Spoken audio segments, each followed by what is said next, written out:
On today's episode of Grown Men Hating on Teenage Girls, Senator John Kennedy is very concerned that social media is making Gen Z girls and women fragile and that it's reaffirming our culture of victimhood. In response to that, I would love to read you a poem called When I Say That We Are All Teen Girls by Olivia Gatwood. When I say that we are all teen girls, what I mean is that when my grandmother called to ask why I didn't respond to her letter, all that I heard was, "Why didn't you text me back? Why don't you love me?"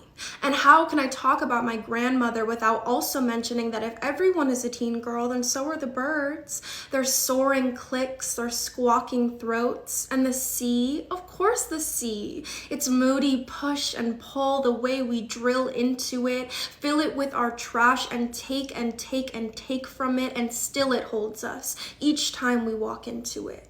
What is more teen girl than not being loved but wanting it so badly that you accept the smallest crumb and call yourself full? What is more teen girl than my father's favorite wrench, its eternal loyalty and willingness to loosen the most stubborn of bolts? What is more teen girl than my mother's chewed nail beds, than the whine of the floorboards in her house? What is more teen girl than my dog Jack, whose bark is shrill and unnecessary, who has never once stopped a burglar or healed on command, but sometimes when I laugh, his tail wags so hard it thumps against the wall. Sometimes it sounds like a heartbeat. Sometimes I yell at him for talking too much for his messy room. Sometimes I put him in pink, striped polos, and I think he feels pretty. I think he likes to feel pretty. I think Jack is a teen girl. And the mountains, what teen girls they are, those colossal show-offs. And the moon, glittering and distant and dictating all of our emotions.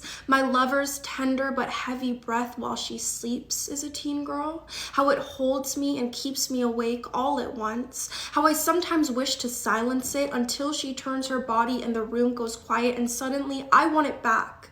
Imagine the teen girls gone from our world and how quickly we would beg for their return. How grateful we would be for their loud enthusiasm and ability to make a crop top out of anything. Even the men who laugh their condescending laughs when a teen girl faints at the sight of her favorite pop star, even those men are teen girls. The way they want so badly to be big and important and worshipped by someone. Senator John Kennedy, teen girl. Pluto, teen girl, and her rejection from the popular universe. My father, teen girl, who insists he doesn't believe in horoscopes but wants me to tell him all the best traits of a Scorpio.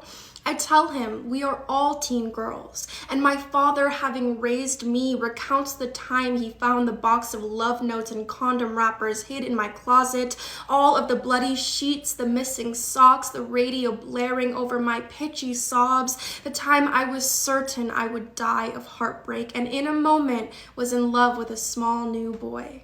And of course there are the teen girls, the real teen girls, huddled on the subway after school, limbs draped over each other's shoulders, bones knocking an awkward wind chime, and all of the commuters who plug in their headphones to mute the giggle, silence the gaggle and squeak, not knowing where they learned to do this, to roll their eyes and turn up the music, not knowing where they learned this palpable rage, not knowing that teenage girls are our most distinguished professors who teach us to bury the burst until we close our bedroom doors and then cry with blood in the neck, foot through the door, face in the pillow, the teen girls who teach us to scream.